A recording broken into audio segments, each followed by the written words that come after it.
bayar. Beda dengan singkong 3.000 tadi Bu, 350.000. Tapi di jalan sapi, pasti dapat sapi. Bu, ini niatnya sudah mulai lain sedekah. Sampai ke tempat Kiai, Assalamualaikum Pak Kiai, saya mau sedekah dengan Kiai. Oh Alhamdulillah kata Kiai. Apa? Ini durian Pak Kiai. Terima kasih, aku lama sudah gak makan durian kata Pak Kiainya. Jadi istrinya suruh ke dapur nyimpan durian.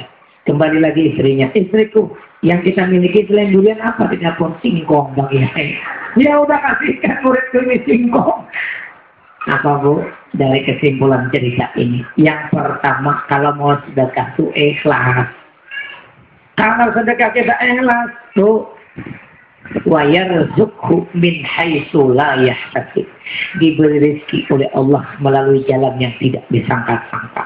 Bayangkan cuman singkong 1 kilo dapat kambing Bu. Itu karena keikhlasannya. Makanya hari ini bila Ibu Suhaibin bersedekah nila 1 orang 1, ikhlas karena Allah, pengunjung hari ini ribuan masuk hari. Amin ya Rabbal. Bila banyak pengunjung, semuanya akhirnya jadi berkah. Jadi rezeki bagi semuanya. Karyawannya banyak rezekinya jual, ya kan Bu? Pegawainya tukang-tukang sampai juru parkir aja dapat rezeki kalau pengunjungnya datang. Tapi niat dulu yang pertama, sedekah kita karena Allah. Itu yang utama. Yang kedua, kalau sedekah kita tidak ikhlas, akhirnya apa? Yang didapatkan kekecewaan. Tidak sesuai harapan. Jangankan balik modal, ya kan Bu? Modalnya 350.000, balik modal lah Bu Konjoy. 3.000. Tidak balik modal. Akhirnya apa? Kekecewaan yang didapatkan. Karena tidak ikhlas. Yang ketiga, pelajaran dari cerita itu, kalau ada orang bersedekah dengan kita, apapun yang dia sedekahkan, Bu, terima dulu dengan senyuman, dengan tangan terbuka. Maaf, walaupun kita tidak senang dengan yang dia sedekahkan, terima dulu Bu, buat hatinya gembira, buat hatinya senang ketika kita menerima pemberian orang lain tadi. Walaupun maaf kasarnya, kita tidak senang dengan kunjui singkong tadi tuh. Tapi terima dulu. Setelah itu pulang, lempar ke belakang. Karena kita tidak senang. Maaf, itu peribahasa atau umpamanya saja. Tapi kan tidak mungkin juga sampai dilempar ke belakang. Paling tidak kita terima.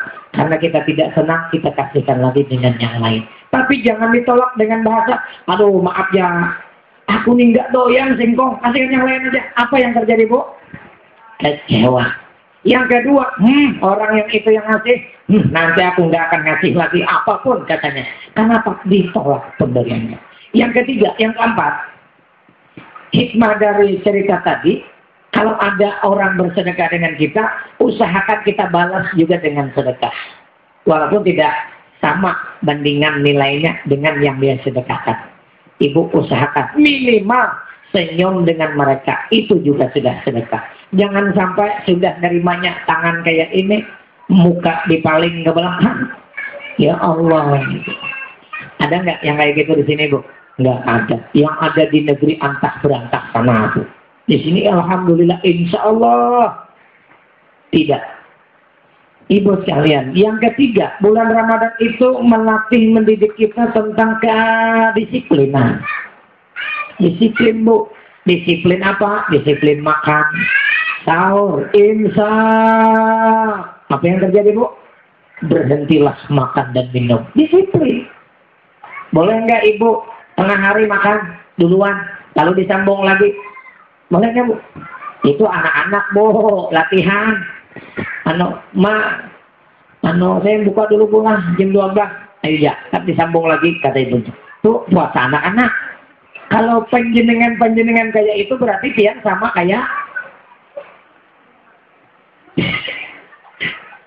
ibu sekalian yang dirahmati Allah. Jadi ibu disiplin itu jangan hanya urusan buka puasa, tetapi disiplin itu seharusnya semuanya. Sholat disiplin, pengajian jam 10 tepat waktu, kita tepat waktu jam 10. Nah, jadi tepat waktu disiplin Bu. Orang Islam kalau mau disiplin sukses Bu. Yang tidak mau sukses itu lantaran gaya molornya itu Bu. Janji jam 9, jam 12 baru muncul. Janji jam 4 besok baru datang. Ini ciri-ciri orang yang nggak sukses kayak gitu, Bu. Jadi disiplin itu jangan hanya urusan buka puasa. Kalau sudah urusan buka puasa, ya Allah jam 5 lewat 37. Tepat waktu, berapa menit lagi? 2, berapa menit lagi? Semenit, berapa menit lagi? Setengah menit. Buka, Allahumma lakasumtuk. Cepat kalau sudah urusan buka. Tapi kalau sudah urusan sholat, kadang-kadang zuhur jam 11.30, jam 3 hanya sembahyang subuh. Asar jam 2 lewat 45, jam 5 baru sholat asar. Ini namanya tidak disiplin. Yang terakhir, ibu sekalian, kita dilatih dididik dengan kejujuran. Bulan Ramadan dilatih dengan kejujuran.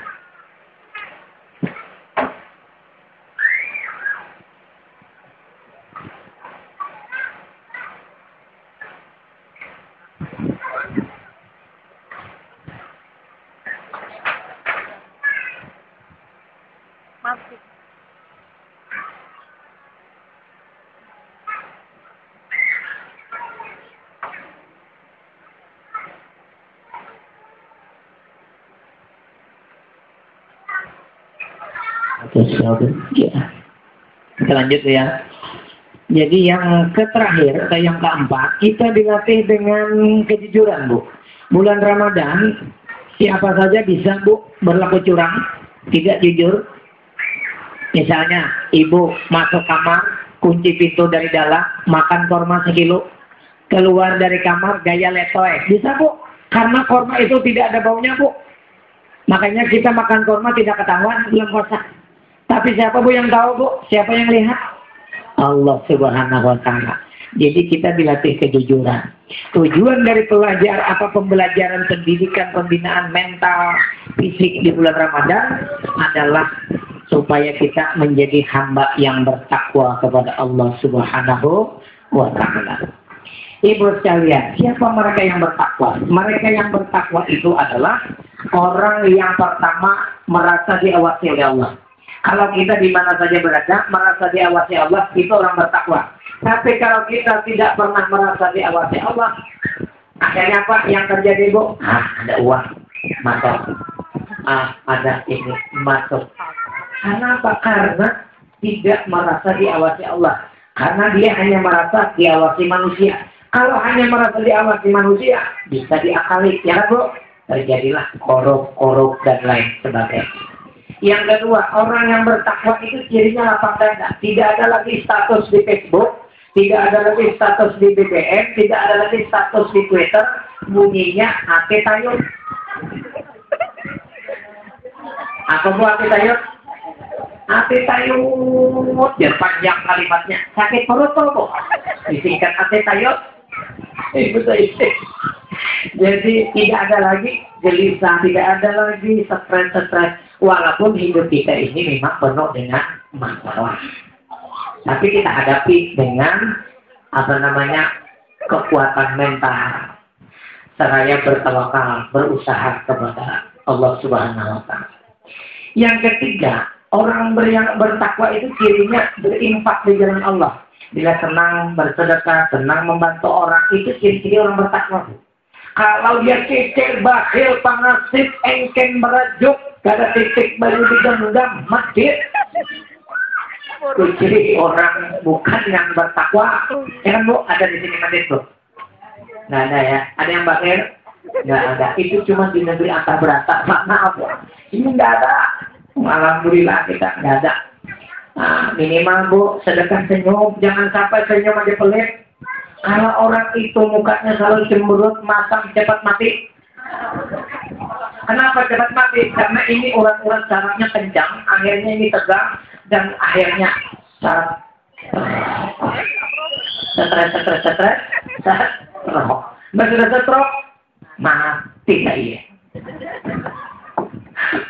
Yang terakhir, ciri orang yang bertakwa itu tawadu, rendah diri, tidak sombong. Kata Allah, la tamsi fil ardi marah. Ibu, bapak jamaah sekalian, kita tidak perlu dan tidak pantas sombong di hadapan Allah maupun di hadapan manusia. Kenapa, Bu? Karena kita kesana kemari ternyata membawa keranjang kotoran. Mana keranjangnya Bu? Dibungkus kulit dan tulang.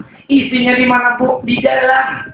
Bila keluar anginnya, kentut namanya, bau. Bila keluar ampasnya, bila keluar airnya, kencing, bau.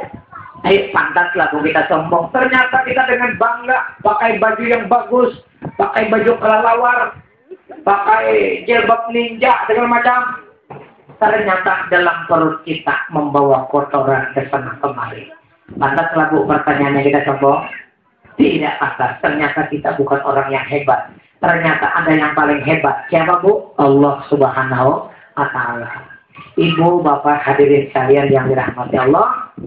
Ini saja yang dapat saya sampaikan pada kesempatan pagi hari ini.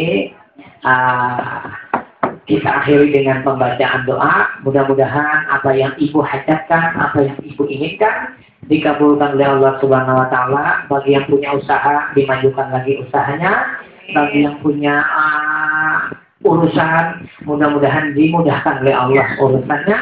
Bagi yang sedang sakit, disembuhkan dari penyakitnya. Bagi yang kesusahan rezekinya, dimurahkan rezekinya oleh Allah Subhanahu wa Ta'ala. Bagi yang belum dapat jodoh, mudah-mudahan cepat dapat jodohnya. Bagi yang belum punya anak, mudah-mudahan cepat punya anak. Bagi yang belum punya cucu, mudah-mudahan cepat punya cucu. Bagi yang belum punya apa-apa, mudah-mudahan diberikan Allah apa yang dia inginkan. Amin ya rabbal alamin. Allah hazimnya binya jabul ila hadratin Nabi Mustafa Muhammadin sallallahu alaihi wasallam wa dzurriyyatihi wa ahli baiti ajma'in.